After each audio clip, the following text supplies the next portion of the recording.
Attention, all views and opinions expressed in this video and channel are for educational purposes only. Hey everybody, so you ever have one of those moments as a boss where you realize you may have created your own problem? Ever happened to you?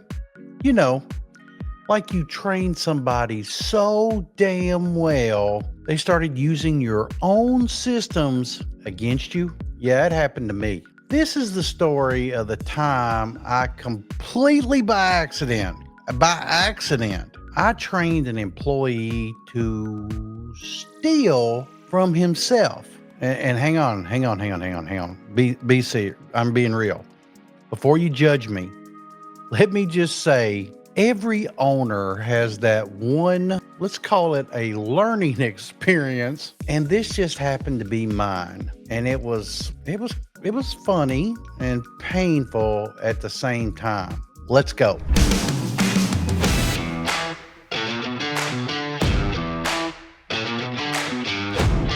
Smoke shop owners, presentation is everything. If your store looks like a garage sale, your customers aren't going to take you seriously. Displayorama.com has every fixture you need. Racks, showcases, slat walls, counters, mannequins, all in stock, ready to ship fast. Upgrade your look, boost your sales, and save some cash. Use my code ChadWade5 to get 5% off your order. Displayorama, real fixtures, real fast, recommended by me, Chad, here at Chad Wade TV. This was a few years back in one of my stores, and we hired a new person.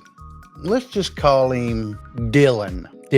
He's a good kid, and he was very, very new, very inexperienced. His breath smelled like Monster Energy or Red Bull, some shit like that, and bad decisions in life. So everybody knows I try to build people up, and I was trying to build this guy up right. I was teaching him inventory, cash handling, customer service, of course, the basics. But mostly, I wanted to teach trust. So I'm telling him something along the lines of, you're in charge of your drawer. End of the night, you gotta count it, you gotta balance it, you gotta sign off on it. It's your responsibility. And he's nodding like he's one of them little dolls on your dashboard, you know. And he's all about it. Yes, sir. Yeah. Chad, I got this. He just kept saying it. I remember it so well. Everything is honest to God smooth for a couple of weeks. And then one night, the numbers didn't add up. I mean, just straight up didn't add up. We're short. Not by much, but I mean, $20 could be a misring. Could have been a fat finger moment. It happens. To me. It happened to Brandon. It happens to a lot of people, right? Well, the next night, short again. Night after that, same thing. So I start watching. Not like a police interrogation type of thing, just paying attention to his patterns. And I started noticing that Dylan got this habit. Every time a customer would pay in cash, he counts it twice. Once for them, once for himself. But he never drops the bills in the till right away. He puts them off to the side in like a temporary stack. Now, I've been in retail long enough to know that temporary stack is where good intentions go to die. So I end up asking him, hey man, what the fuck's that pile for?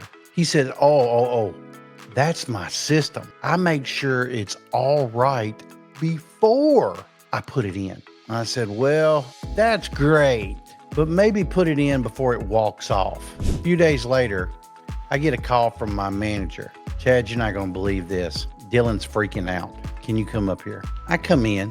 Dylan's like fucking pacing the floor, like Mario, going back and forth. Kind of in a way like he's lost the winning lottery ticket. I think somebody's stealing from me, he says. From you? You mean the store? No, from my drawer, my personal stack. I'm trying to keep a straight face. Dylan, buddy, your personal stack is the drawer. That's the store's money. And of course he says, yeah, but I counted it separate. This man has invented his own economy here. He's got store money and Dylan money. And somehow both live inside the same cash register. So I just let it play out for a minute. You know, like a teaching moment. We checked the cameras. And it turns out every night when he was counting out, he was paying himself back for his missing personal cash out of the same drawer he pulled from in the first place. He wasn't stealing from the store. He was stealing from himself. I had literally trained him so well to take ownership that he took it literally. And I mean literally. Now, being the business coach that I am, I turned this disaster into a mini training session. I sit him down and say, all right, Dylan, you just learned a very, very, very important principle of accounting. If you steal from yourself, the universe doesn't even care enough to call it theft. Man, he's sweating bullets. I'm sorry, Chad. I thought I was doing it right. I said, buddy, you're not in trouble. You're promoted to Director of Internal Theft Prevention, Personal Division. He laughed. I laughed. And then I explained it straight.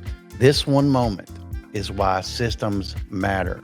You can't run a store based on vibes and sticky notes. Math doesn't lie, man, even when we do. And from that day on, I swear to you, Dylan was the tightest cashier in the state of Kentucky. He'd balance to the penny. And if a customer sneezed near the register, he'd count it again. So what's the moral here? Well, sometimes your biggest employee problem is just a mirror reflecting your own bad habits. I was preaching accountability so hard, I forgot to teach process. And poor Dylan went and invented his own economy out of panic.